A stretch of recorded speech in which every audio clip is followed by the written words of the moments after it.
I've made videos on the most brutal and lesser known zombie movies in the past, so it feels like the right time to take a look at the newest entry of the most famous zombie franchise 28 years later. So let's get started, shall we? So the movie begins with the Teletubbies? Oh, it's just kids watching it on the TV. I'm not gonna lie, that confused me a lot when I first seen it. The kids are relaxing watching this masterpiece as a worried mother comes in with her kid and tells them all to stay put. The kids do what they're told, but they soon hear what sounds like fighting outside the door. The main man of the house, Jimmy, gets curious and makes his way over to the door so he can listen closer, but just before he can put his ear to the door, it gets kicked open and zombies flood in and slaughter the children. Presumably because they're watching the Teletubbies, and we all know kids of their age should at least be watching Ben 10. Grow up. Luckily, Jimmy was saved from becoming human breakfast because he was hidden by the door, so he scurries his way out of the room to check on his family, because f those kids. He sees his mother, who screams at him to run before closing herself in with a zombie, and he looks around to see his entire family is now becoming one with the interior decorating. Jimmy runs out of the house because it was getting a bit too noisy for his liking, and he makes his way down to a church so he can pray the gay away. The gay being the infected, of course. You get it. You get it. It's here that he runs into his father, who just so happens to be the priest of this church, and he runs to him and says that he thinks everyone is dead. To which he responds, "Oh son, not dead, saved." Seems he's one of those priests. He also says it's the day of judgment while looking weirdly happy about it. He gives Jimmy his crucifix because his fit is not stylish enough at all, and then hides him under the floor of the church. The zombies then break into the church as the priest screams, "Yes! Yes, my children!" as he gets infected. Pause. Fucking pause. That's a pretty cool backstory, right? Well, what if I told you that this Jimmy character that we've been following so far does not show up again in this movie? Well, he does, just much later on in the movie. I expected him to at least be an important character given that we just saw all of what we just saw, but nope, apparently not. We then cut to 28 years later, who would have guessed, where we see some calm village life, with fishing, farming and arrow making, pretty much everything you need in life. It's in this village that we meet our main characters, James and his son Spike. Spike is packing and getting ready to go to the mainland with his dad, which seems to be a coming of age type of tradition in this village. We also meet Spike's mother Isla, who seems to be very unwell because she wakes up in a panic and completely karate chops everything off of her nightstand. James and Spike go up to check on her and also clean up the mess, but it's here that we get our first indication of how dangerous the mainland is. James tells Isla about the trip to the mainland and she completely freaks out about this news. She screams that it is too dangerous and also accuses James of trying to get their kid killed. But after about 2 minutes, she completely forgets about the entire conversation, showing us that she is not fully there mentally. James and Spike then start their adventure as they get cheers and gifts from all the villagers as they make their way to the main gate. At the main gate, we get another stark reminder of how dangerous it is out there when the village chief tells Spike, "If you leave, you are always welcome back. But if you don't come back, no one's allowed to go out looking for you." They agree to the terms and the gate is opened. Now I'll speed run this little part here, but this is basically everything you need to know. The village that they're from is on an island just off the coast from mainland Scotland, with only one way of entering. When the tide is low, a bridge-like path is then revealed. But when the tide is high, it is impossible to get to and from the island. Now that the logistics are out of the way, let's carry on with the video. The boys only have a 4-hour window to get out there, get Spike his kills, do a bit of scavenging and make their way back before the tide comes in, so the window is very short. After a bit of exploring, they come across the perfect prey, Trisha Paytas. Oh my god! These are obese zombies who can only crawl, so they're pretty slow. James gives Spike some pointers as he draws his bow, aiming up the shot, but unknown to them, there is a sneaky boy coming up behind them. Spike takes the shot, hitting the zombie in the neck, killing it. James then gets to show off his skills when he notices the sneaky boy and pulls out his bow and kills it with ease, followed by another one. They continue on their journey and they make their way into a house to scavenge for supplies. Sadly, there isn't any supplies, but James finds a frisbee, which is better than any supplies in my book. Oh yeah, and they find an infected guy hanging by his feet from the ceiling with the word Jimmy carved into his chest. James tells Spike to kill it because, and I quote, "The more you kill, the easier it gets." Spike struggles to bring himself to take the shot and gives the zombie time to get out of his restraints. But luckily Spike ends him straight away and they carry on their journey. Later on they find a deer's mangled corpse, which James seems weirdly happy about. Intestines. But then Spike notices the decapitated head of this deer hanging from a tree with its spine still attached, so it seems we have Sub-Zero lurking around these woods. After seeing this, James gets really freaked out, mentioning that it's the work of an alpha. And no, I'm not talking about the furry Bartholomew Pawsworth from your class. This is the real deal. James starts to get worried and tells Spike that it's time to go back to the camp, but as they get close to the walkway to the village, they see a zombie standing on top of the hill, which is soon followed by more of the man-dem coming over the horizon, including one big boy up front. After seeing this, the boys then retreat to the tree line, and the big boy lets out a roar which kicks the entire gang into gear, and they chase after them. As they run through the forest, they turn and take out zombies whenever they get the chance, and when I say they, I mainly mean James, because our boy Spike here is folding under the pressure, missing every shot he takes. They do a move called the two-man drill, where one person takes a shot and then moves behind the other person as they are taking a shot, and rinse and repeat. I just wanted to mention that because I thought it was pretty sick. Some actual smart maneuvers in a zombie movie. Who would have thought? They make their way into a house with the zombies not far behind, and they frantically start looking for a place to hide, and they end up settling on the attic. The only problem being it's a bit of a hassle to get up into, so James decides to give Spike a boost up, but just as Spike is about to make his way in, a zombie rushes up the stairs, causing James to have to take a shot with his bow and arrow, which does kill the zombie but makes Spike fall down in the process. The light. We then see another zombie running up the stairs right after, but luckily for the boys, they made it in just in time. This scene filled me with anxiety for two reasons. One being that it is just an awkward position to have to fight zombies off in, but the main reason is, I know how hard that is. My own attic used to not have a ladder for many years, so like James did here, my own dad had to always give me a boost up into the attic, and the amount of times I almost ate shit while doing that is insane. Couple that with my dad having to fight off fucking zombies, and that's just a recipe for disaster. The boys hide out in the attic while they wait for the zombies to clear. However, there is one slight problem with that. The alpha zombie is a dirty little camper and is stood waiting for them at their only exit point. This causes them to miss their window to get back to the village because the tide is coming in, so they have to hide out in the attic until the tide is low again. Spike is having a weird dream that just feels like an acid trip from hell. Then the actual roof in real life starts to cave in. James grabs Spike and they make it out in time. James thinks that the tide might be low enough now that they could make their way across, and luckily he was right. While they're on the rocky road to home, they now have a moment to bond and laugh and joke about what they just experienced. And James also commends Spike for how well he done on his first trip to the mainland. However, this piece is short-lived, because we see that big boy Alpha has been watching them this entire time, and when he sees them walking across the water, he is not happy about the fact that his food is escaping, and he starts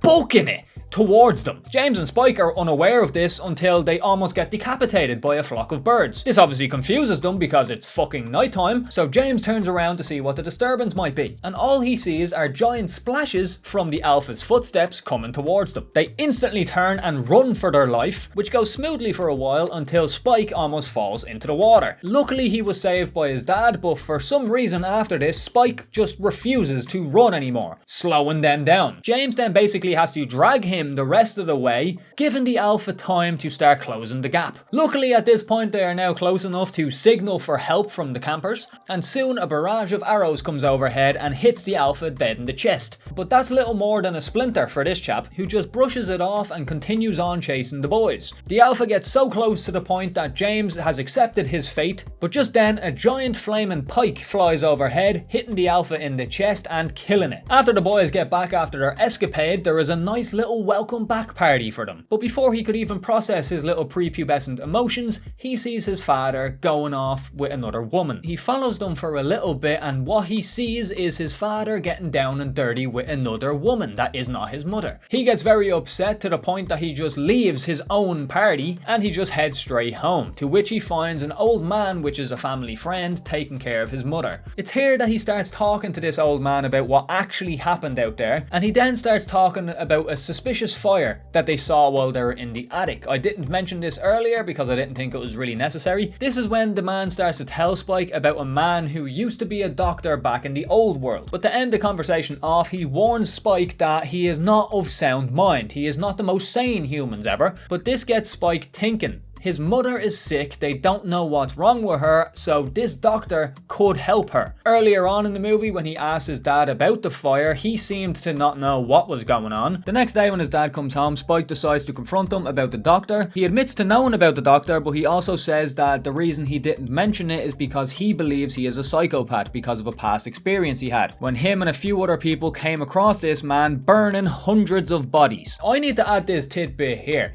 That is not grounds enough to make somebody out to be crazy. People are dead, infected are dead, everyone is dead left, right and center. The place is littered with dead bodies. So this man is really just doing a bit of community work, you know, cleaning up their environment a bit. Spike, not being satisfied with that answer, then goes on to ask, if his mother dies, will he be with that woman that he cheated with? James then lashes out, smacking Spike across the face, which he instantly regrets. Spike runs out in fear and runs up to comfort his mother, and is soon followed by James, but he instantly pushes him out of the room, threatens him with a knife and asks him to leave them alone. James easily disarms him but hands him back the knife straight away. James runs downstairs, punches a hole in the ceiling as well, by the way, which rude, and storms out of the house. Now this next point, I genuinely could not believe my fucking eyes. Spike starts a fire in the village so that the guards from the gate would get distracted and have to go put it out, and during the panic he leaves with his mother to go and find this doctor. You know, the one that two men said is psychotic. What a fucking idiot. My man barely survived the last outing that he had with his father, and the only reason he survived that is because his father was experienced in the mainland. But now he is going out by himself with his mother, who is barely able to remember what fucking decade they're in. Dumbest decision I have ever seen in a movie. And instantly I was proven correct. They end up coming across this abandoned church, and Spike tells his mother to rest up for the night and he will keep watch. He stays awake for a bit but soon falls into a deep slumber. And it is during this slumber that we see for a stupidly long time an obese zombie crawling his way towards Spike.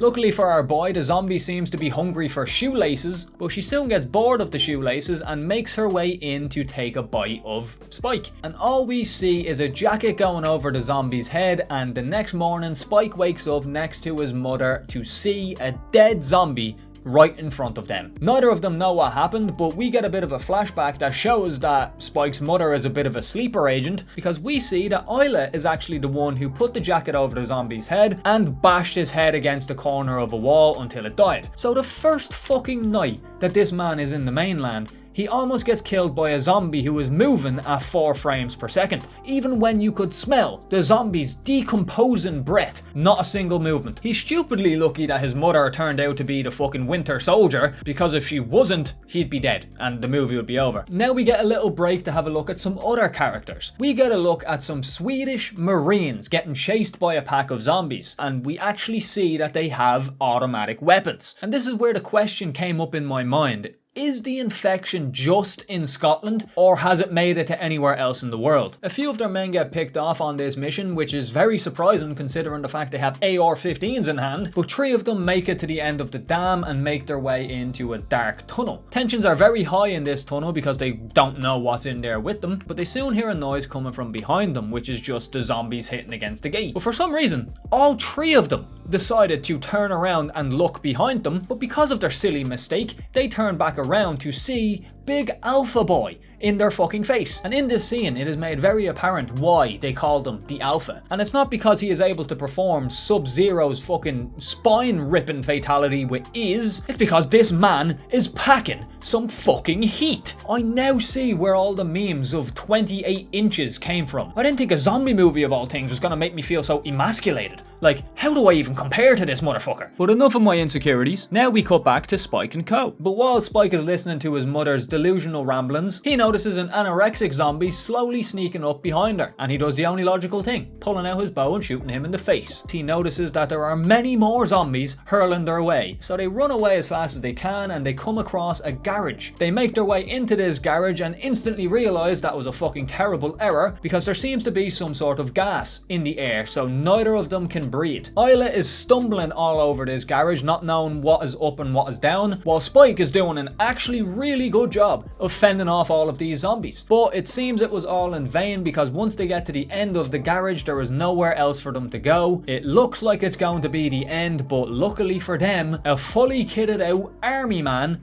opens up the hatch on the roof, tells them to get down, and shoots off a shot, causing the entire garage to engulf in flames, killing all of the zombies. Another lucky break for our boy. This army man right here is a Swedish guy named Eric. We also learned that the entire island of Scotland is in quarantine, meaning nobody is allowed on or out of the country. So my question was answered, quite elegantly, if I do say so. A few scenes prior, we see this random shot of just a load of zombies having fun in a lake. And in this shot, we see a pregnant zombie. And that raised a few questions for me. Did she get pregnant before getting infected? Is she like a newly infected person? Or did she get infected and then get pregnant? Maybe that's where alphas come from?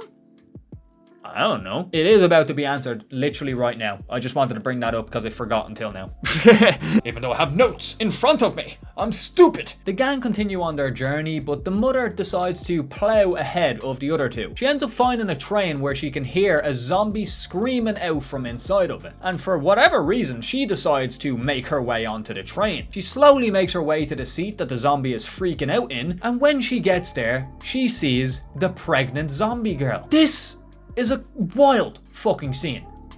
Insane. Isla, being a mother herself, realizes that this zombie woman is going into labor, and she attempts to comfort this girl. She puts both of her hands out and they interlock fingers, having a moment of connection between human and infected human. The zombie doesn't try to attack her or anything, she just holds on to her for comfort, and it actually works. Isla then decides to, fuck this and go in and basically fists the woman. Could have at least asked for her consent first, but fair enough. Just as the baby is delivered, Spike and Eric show up, and they are both flabbergasted. She takes a good look at the baby and realizes that the baby is not infected. He actually looks completely fine. During their moment of silence, the zombie then twitches and looks like it is about to attack. So Eric opens fire, killing her instantly. Eric then tells Isla to put the baby down because we need to take it out. He says, if you do not put the baby down on the count of 5, I am going to shoot both of you. But as he is counting down, he starts backing up, and just when he gets to 1, Big Daddy Alpha shows up to play. He pulls him out of the train and rips his head off screen and jumps into the train with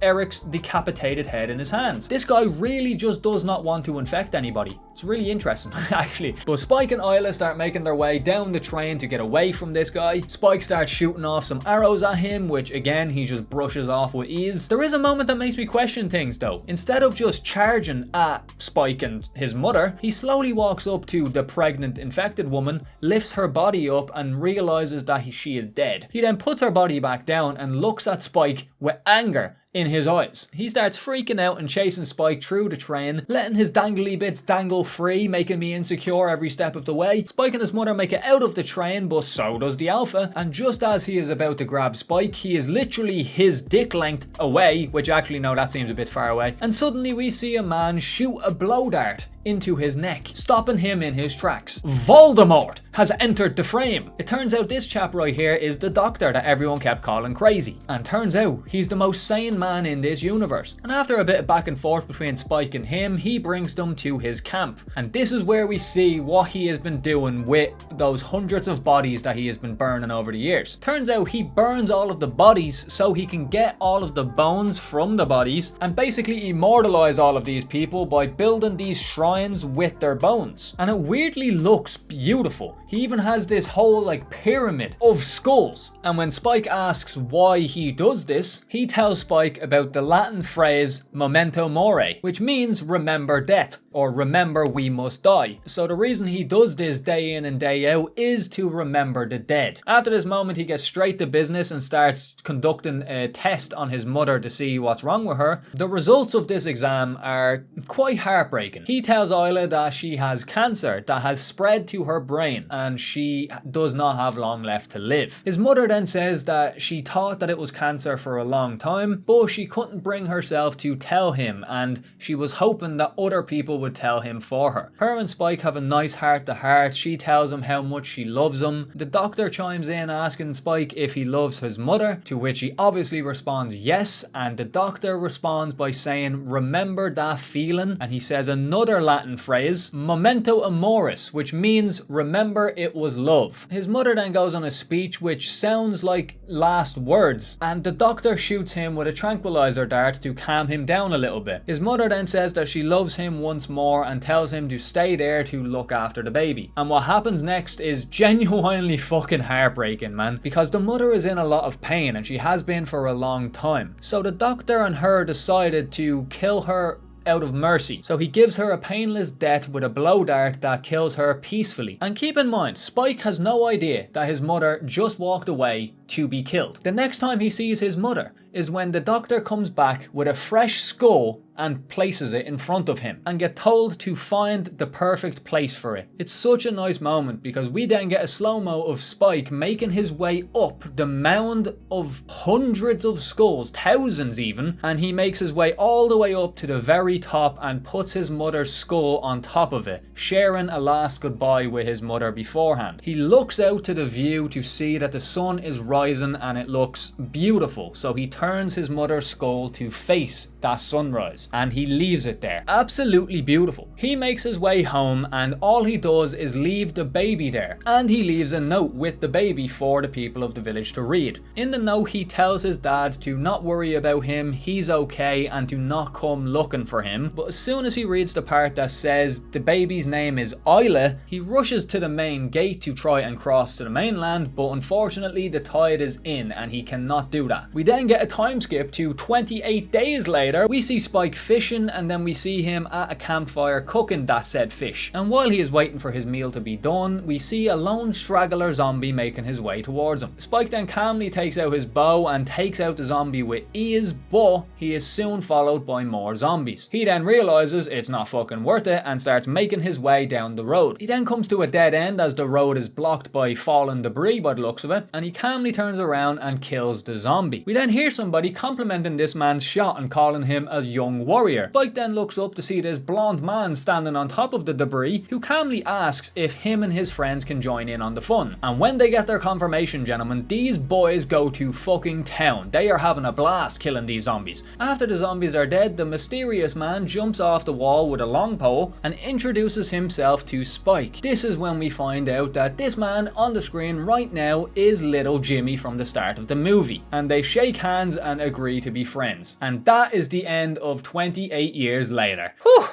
This is a lengthy recording, gentlemen. I really enjoyed this movie. I thought it was great. It was, I don't know, it felt weirdly anticlimactic, mainly because the other two movies are so, like, action heavy. Well, the first one, not so much. That one was built a lot more on tension, if I remember correctly. It's been a long time since I've seen it. And the reason it felt anticlimactic is because a lot of, like, the action-packed moments happened on the first outing with his dad. They all just went by so quick. Like the time the zombie almost ate him, that was like a 5-minute scene. The Swedish Marines getting wiped out was about 5 minutes also. I still loved the movie, but the moments that made this movie for me, like the little bond between him and his dad, the little like father-son relationship when they first go to the mainland, and similar in that way was the relationship with the mother, especially when he found out that she was going to die, because it seemed like she snapped back to reality for that brief moment to completely like comfort her son and give him her last words with a full like mentally stable mind. And even like the memento mori line and the memento amoris line, that was fucking beautiful. That all made it for me. The small little moments all made it for me. But one thing I don't understand is a few of the editing decisions. There were a few moments where they had like this shaky effect, or it was like the frame rate got all fucked up. One I can think of off the top of my head is when Spike kills the zombie that got free from its restraints. The camera is fixed on James as if he's the one who was going to take the shot first, but then it does like a weird like fucking pan shot,